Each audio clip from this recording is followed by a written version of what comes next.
continues to endure the brunt of ongoing blackouts, and Eskom says it will implement varying stages of blackouts from tomorrow until Monday morning.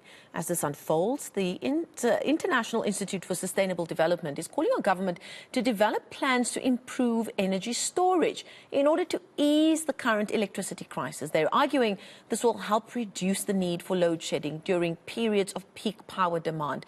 Let's find out more about this from Richard Halsey, who is a policy advisor at the International Institute for Sustainable Development, and he joins us virtually from Cape Town. Richard, thank you so much for your time. Grid-located energy storage, why is this something that you believe has been overlooked for far too long as we continue to try and get to grips with our ongoing electricity crisis? I think the first point we should realize is that just in terms of the terminology, by grid-located energy storage, we mean energy storage that is either on the transmission grid or distribution grids within municipalities. So it's for the public supply of electricity. And this is a bit different to consumer storage, which will be on someone's premises or within industry. Now, Eskom has been using pumped hydro storage for over 40 years, so this is nothing new. But the thing is to add more energy storage to the system. We were meant to have 500 megawatts come online in 2022, and the tender is only just gone out now. So we are several years behind on adding new storage to our system to complement the existing storage we have.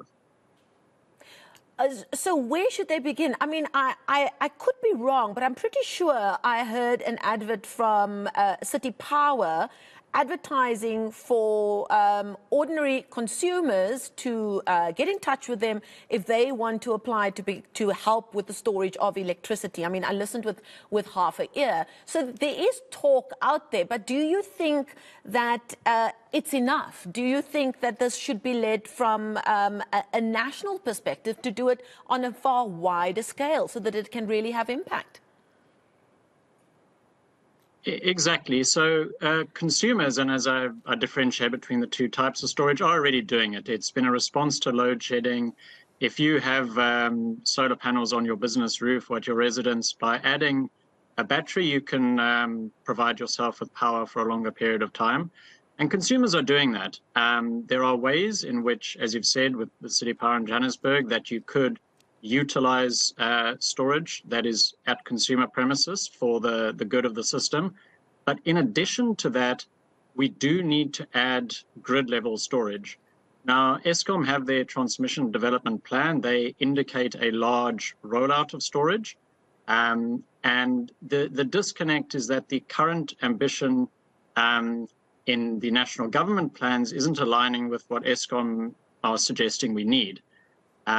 So that is where getting Eskom plus national planning plus municipalities and everyone on board to understand how can we use storage most effectively to help with the power system in the state that it's currently in.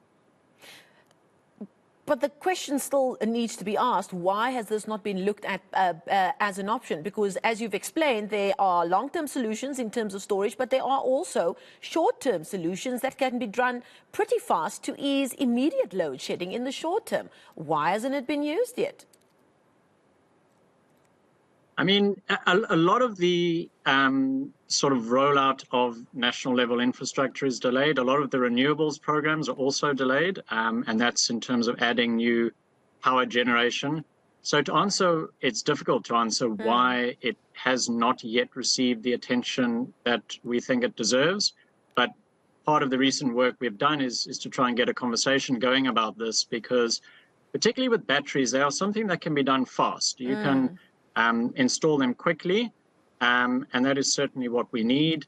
One of the things that batteries can do is help with the grid. In many parts of the country, the grid is constrained, and it might take 5 years. You know, in the Greater Cape region, it's probably 2027 before that grid constraint is relieved, whereas you could install batteries strategically at certain areas to help with this grid constraint in a much closer time period. How much work needs to be done in terms of updating policies, legislation and regulations to make this environment more enabling for this kind of thing?